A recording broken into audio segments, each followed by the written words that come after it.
कहा जाता है पति पत्नी का रिश्ता सिर्फ एक रिश्ता नहीं होता, यह 7 जन्मों का बंधन होता है।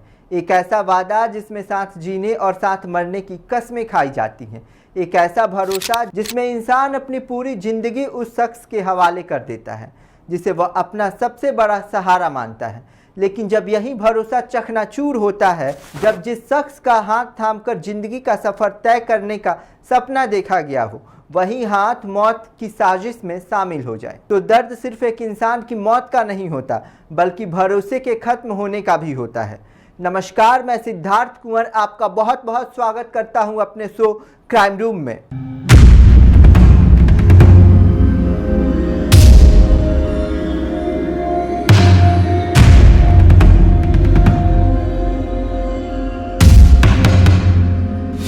यहाँ हम खोलेंगे उन मामलों की हर परत, जहाँ हर सबूत एक नई दिशा देता है, हर गवाह एक नया सवाल खड़ा करता है।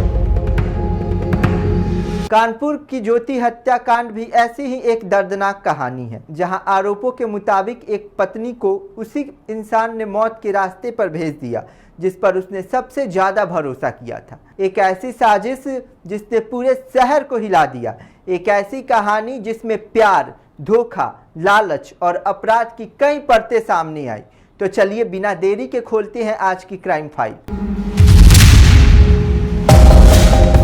कानपुर शहर ने कई अपराध देखे हैं, लेकिन ज्योति हत्याकांड ने लोगों को अंदर तक झकझोर दिया। यह सिर्फ एक हत्या का मामला नहीं है, बल्कि यह सवाल था कि आखिर रिश्ते की नींव कितनी कमजोर हो सकती है।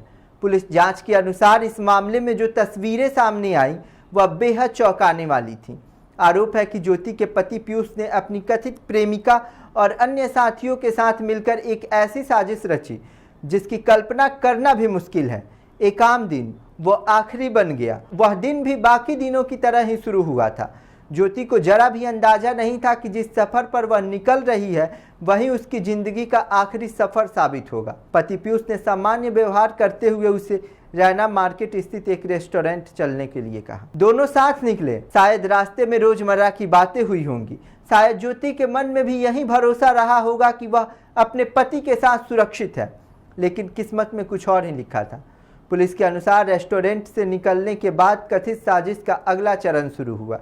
जांच के मुताबिक पुलिस ने अपने साथियों से संपर्क किया और तय योजना के अनुसार गाड़ी आगे बढ़ी। जैसे ही वाहन केस्को कार्यालय के पास पहुंची, वहां पहले से मौजूद आरोपी सामने आ गए। आरोप है कि पीयूष ने बिना किसी विरोध के गाड़ी उन्हें सौंप दी और खुद पीछे जाकर बैठ गया। उस वक्त शायद ज्योति समझ नहीं पाई होगी उसके आसपास क्या हो रहा था। इसके बाद जो हुआ उसने पूरे कानपुर को हिला दिया। पुलिस के अनुसार आरोपियों ने ज्योति पर चाकुओं से हमला किया। वह जिंदगी बचाने के लिए चीखती रही, चिल्लाती रही, मदद मांगती रही, लेकिन आरोप है कि हमलावर नहीं रुके। एक पत्नी जो अपने पति के साथ निकली थी, वह उस सफर में मौत के मुंह तक पहुंच गई।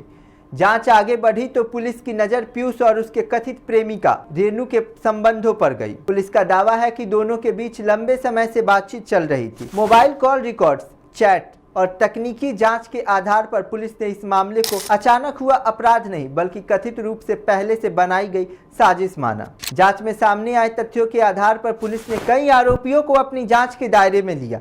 हत्या के बाद पुलिस के अनुसार पीयूष ने खुद को बचाने के लिए एक कहानी बनाई। उसने दावा किया कि कुछ बदमाशों ने हमला किया, उसे बंधक बनाया और उसकी पत्नी का अपहरण कर लिया। शुरुआत में यह कहानी सुनने में सच लग रही थी, लेकिन पुलिस जांच जैसे जैसे आगे बढ़ी कई सवाल खड़े होने लगे। Mobile location, call details, CCTV footage, इन सभी ने जांच की दिशा बदल दी। पुलिस का दावा है कि डिजिटल सबूतों ने कथित झूठ की परतें खोलनी शुरू कर दी। आज के दौर में अपराधी कितना भी शातिर क्यों ना हो जाए, तकनीक कई बार सच तक पहुंचने का सबसे बड़ा जरिया बन जाती है। इस मामले में भी मोबाइल रिकॉर्ड्स, लोकेशन और सीसीटीवी फुटेज जांच के अहम हिस्से बने। जांच एजेंसियों ने इन्हीं सबूतों के आधार पर घटनाक्रम को जोड़ने की कोशिश की और धीरे धीरे सामने आई एक ऐसी तस्वीर जिसने पूरे शहर को हैरान कर दिया।